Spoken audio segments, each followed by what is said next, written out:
Hey everyone, welcome to Q&Andy. It's the show where you ask the questions. I don't know what the hell you're going to ask.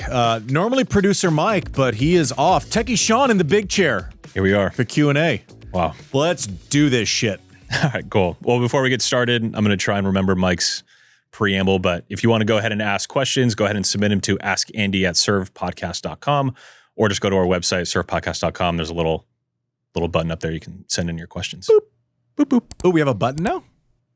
I mean, there's a button you press. It doesn't give you a boop, but when you submit it, there's a button to press. We could put a boop.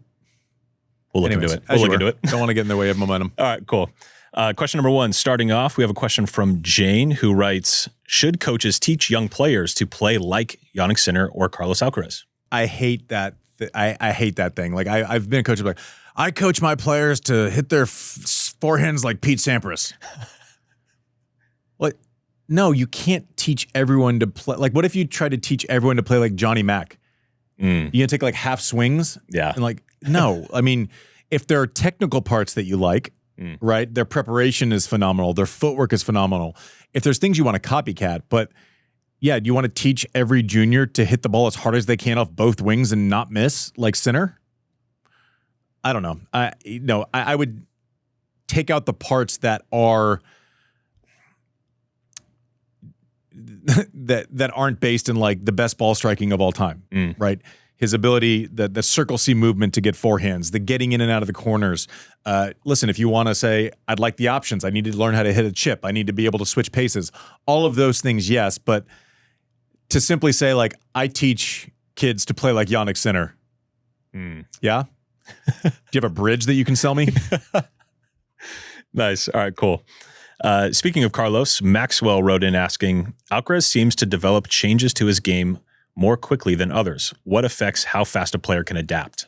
Talent helps. Same with Sinner, by the way. I know we're kind of in the Alcaraz Sinner tornado early on in this Q&Andy, even though they're not playing in Cincinnati. But talent, lack of ego, right? Like whenever I made changes, it was like I went down clawing, fighting, and it was like insecurity, ego. This has worked for me, So one, I think Carlos, maybe along with Roger, is able to hit every single shot in any pitch count, anytime. But what amazes me, maybe even more so about Sinner than Carlos, is his ability to be open to change, even though he's been as successful as he's been over the last 2.5 years. Which is a phenomenal run. Whether it's platform, step up, okay, we'll switch it. I mean, I was with him at Wimbledon and on air, and I asked him about it, and he said, I don't know, like, I'll just change it, and if it doesn't work, I can always go back. It's not like I've lost the ability to platform serve if it doesn't work in Tokyo. Is that most players? So he makes everything, like, you feel like a dumbass when you ask him a question because the answers are so simple. It's like, how do you do this? How do you just make the changes? It's like, I don't know, I just do it, and then I could always switch back. I'm like, yeah, okay. Like I don't, but bringing his ball toss back a little bit after the U.S. Open last year, Carlos and his the way he takes the serve down and is rounded at the bottom as opposed to like straight up and straight down. It just seems like they try it. And I guess if I'm a coach, the thing that I would learn from this is I loved what Jannik said. Listen, if this doesn't work and you take it out for a date and you don't like it, you can break up. Is there always is there a fear that if you start to change something, you can't go back? I don't think so. Like muscle memory, I don't think it's deleted, right? I don't know that. I think Jannik right now, if you gave him 3 days, he could be comfortable serving from a platform again. Yeah. It's not like Carlos can't go back to that, deep thing that he's been doing, that V type motion as opposed to the rounded one. I don't think so. Like where I wasn't one of the Avengers, like these superheroes, but like for me, it was, I found myself in this kind of tornado of, okay, 03, 04, 05, I more often than not beat most people on earth except for one guy. So I started changing everything for Roger, like everything I did. But then I started losing to guys because I was basically too affected by that matchup. So the first 6 months of 06 was like, I tried making changes, they didn't work, and then I started losing these fucking plumbers, and I'm going, this is not great. And so then it's a confidence thing. I don't think they play by the same rule book as us normies. Like I don't think that they have that thing. I don't think you're going to see Jannik Sinner go from platform to something else and then come out and be like, I don't know how to play. Yeah. Like a mental weakling like me. Cool. All right. Last Jannik Sinner question from John, who asks, would you say Sinner's personality is similar to Ivan Lendl's? Okay. So no, no, I wouldn't. I guess I can say this. We'll see. Lendl, I'd love it if he came on. Lendl, stoic, didn't say anything. So I'm assuming that's what they're talking about. Behind the scenes, Lendl's a filth pot. I'm just telling you, that guy. He's letting it rip. Yeah, like you go behind the scenes, Lendl's going to tell you 3 jokes that you can't repeat in front of your grandparents. Sinner's not that. Like, he's calm behind the scenes, gentleman, kind of cerebral. So no, I don't think so. Now the comp for me, a little bit with Jannik, is Borg. Interesting. Both calm, both stoic. Borg ended up walking away because he was feeling a lot more pressure than he would put out, right? You would watch him and you wouldn't see anything cool as the other side of the pillow, as our dear friend, rest in peace, Stuart Scott used to say on SportsCenter, one of the best lines ever. So on court personality, sure, they're both quiet and stoic and can rip your face off. Off court personality, Sinner and Lendl are not alike. They are not alike. They're both awesome and great and fun, and you respect one for never getting too up and never getting too down. And Lendl will rip city. I'll tell you that much. Well, John, you got your answer there. Next question from Raul. He sent this in. He's saying, Novak is still playing at an incredibly high level, consistently reaching the semis or better at almost every major. Mm-hmm. Do you think he might eventually add an unexpected tactical move to his game, similar to how Federer introduced SABR later in his career? SABR was a bit of a circus. Like, Roger would do it and it was fun, but did we ever see him really do it more than like one time every third set? It wasn't something that you could go to all the time. Novak has already made adjustments. He's already made adjustments. The second serve goes bigger, goes into the body. He doesn't defend as well out of the corners. You might see him making more errors. That's because he is trying to get on the front foot more often. So I already think he's made adjustments. It's not as nuts as like SABR, where we're all just waiting for him to be like, basically Roger is playing like a game of horse, but during matches. Can I pull this off? Yeah. I mean, Novak serves and volleys way more than he used to. So like every player who, was fantastic at defense, you lose a step. How do you make up for that? It's by getting on the front foot and playing less defense. How is that done? It's by hitting bigger from the baseline. I think we've seen Novak do that. I don't know that you see him as often settle in and D up. Now, he still does it when he needs to. The fifth set buster against FAA, he went vintage, but can his body take that defensive load for 5 sets? I think the answer is no. But I think he's already making those adjustments. Now, it's not as like obvious as SABR or Roger, hitting one-handed backhand return winners with a bigger frame or something to talk about. But he's already made a bunch of adjustments, I think. Interesting. All right. Speaking of tactical choices, Joe asks this: why do you think Shelton relies so much on the slice? If you were Brian Shelton and his team, would you push him to use the two-hander more and develop it into a bigger offensive weapon? Or is the heavy slice usage the right long-term strategy? So I am someone who didn't have a great backhand, and I used my slice. It's not as if you're using it to hit winners. You're using it oftentimes to switch directions, right? Ben doesn't like being pushed into that backhand corner, and he's not going to flip line on that. So his easiest way to switch directions is to lay the slice down. I like that play for him. I don't like him getting caught with it. I wish the entirety of the slice was a little bit shorter, like a little bit crisper. So I think the options aren't slice or hit through it. I think it's improving the slice so it becomes more effective. At Wimbledon, he was only using it to switch directions. So, I think if he, develops one where he hits a little short one, like a little stick one cross court, I think it opens up that line slice even more. Right. So it's about taking your stock offering. How do you make that better by doing something different away from that stock offering? Is Ben going to be a guy who steps in 2 feet inside the baseline and rips backhands? Sometimes, but every time, I don't think so. I was someone who also had like bigger stroke production. You need a little bit more time. So I just don't think it's as easy as like hit a backhand harder, hit a slice.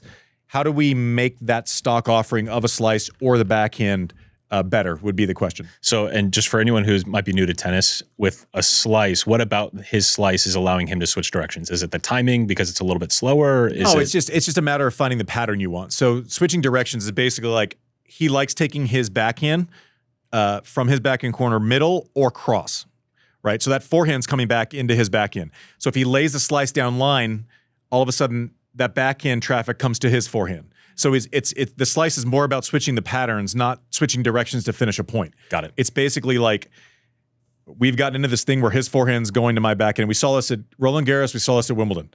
His forehand, my backhand, forehand, my backhand. He's trying to get out of that pattern, right? That's normally the strength of the other person going into his weakness.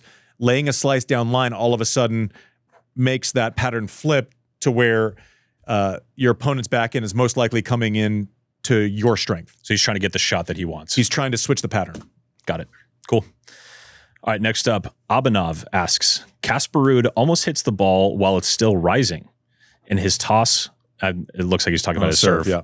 And his toss looks virtually identical whether he's going wide, body, or tee. How difficult does this make his serve for opponents to read and return?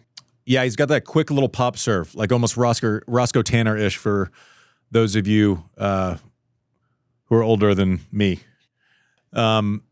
Yeah, he has. It's funny. You hear players talk about Casper's serve, and they talk about how good it is, right? It's not the one where it's easy to look at a speed gun and say this is huge, but the kick, the slice, the best we've ever seen with hitting any offering off of the same toss.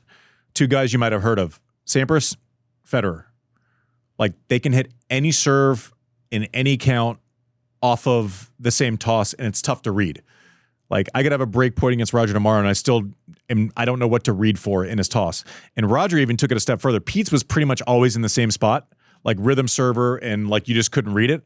Roger would throw in different tosses and hit all of the options off of those tosses. Andre was very good at that too. Oh. Like his serve wasn't one where if you're warming up, you're going, oh my God, listen to that guy cracking serves. But then all of a sudden you're playing him and you don't know what's coming. He short tosses, long toss, so you're just constantly kind of searching for it. But yeah, Casper, your point is spot on. Casper, I think, has a very, very underrated serve and a very good serve, is able to kind of disguise it really well. Sweet.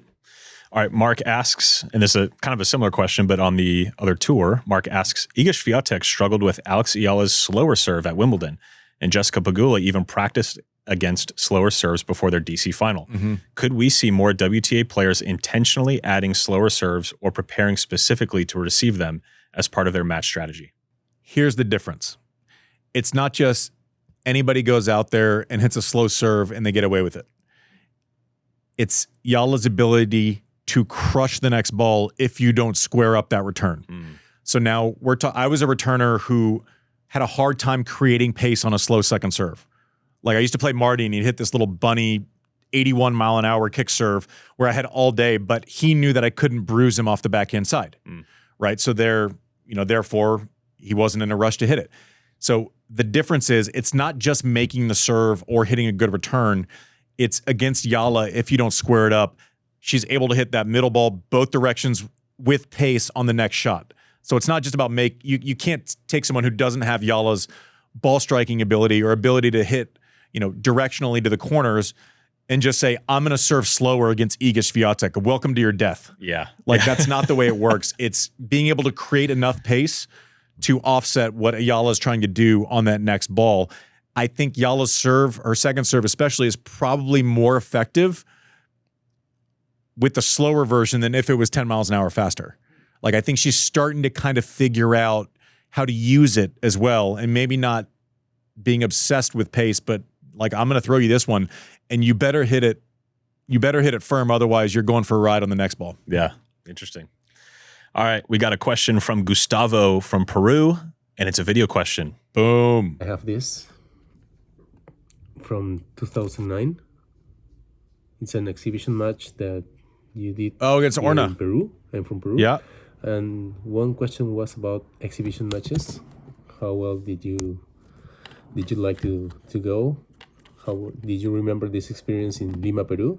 Yep. And another question was about Ignacio Buse. He's a Peruvian tennis player that is now top 40, and he won Hamburg against Tommy Paul just the Sunday before Roland Garros. So I couldn't send my video question there because he just started Roland Garros and now Wimbledon started. So I wanted you to talk about him, if you have seen him, the potential you can see on him, and maybe a little bit more about South American tennis.